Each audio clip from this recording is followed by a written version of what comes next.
அதனால வந்து நான் அப்படியே விட்டு வச்சிருந்தேன். அது வந்து போல்ட் ஆயிடுச்சு அப்படின்னு சொல்லி விட்டு வச்சிருந்தேன். அந்த ஒரு செடி மட்டும் வளர்ந்து இவ்வளோ பெருசாகி நிறைய கொத்தமல்லி விதை கிடச்சிருக்கு நமக்கு.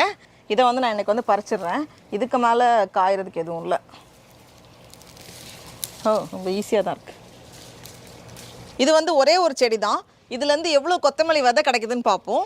மீதியை வந்து லைட்டாக வறுத்துட்டு பவுட்ரு பண்ண போகிறேன்.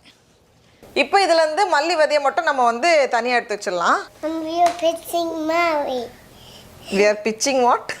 This. மல்லியா? Oh, yeah. We are pitching மல்லி. Did you eat it? Eat பண்ண முடியாதுடா. Why? Did you eat it? Eat பண்ண முடியாதுடா. ஸ்மெல் பண்ணி பாருடா. ஈட் பண்ண முடியாதுடா. இதுக்கு இதுடா விதைடா. ஸ்மெல் என்ன மாதிரி இருக்கு? It's like powder. பவுடரா?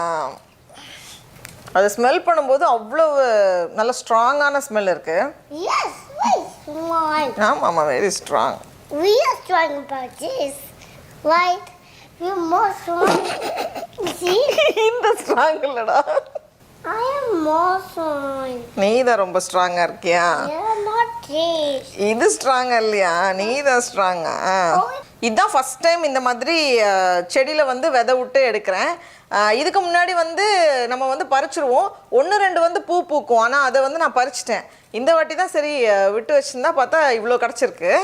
இதை வந்து நம்ம மறுபடியும் கொஞ்சம் முளைக்க போட்டு வச்சு பார்க்க போகிறேன். என்னது? She said I can moist the seeds. You can mulch the seeds? Yeah, sister say that. Sister Elsa சொன்னாங்களா? These are for the rainbow flowers. Rainbow flowers வருமா இதுல இருந்து? Yeah.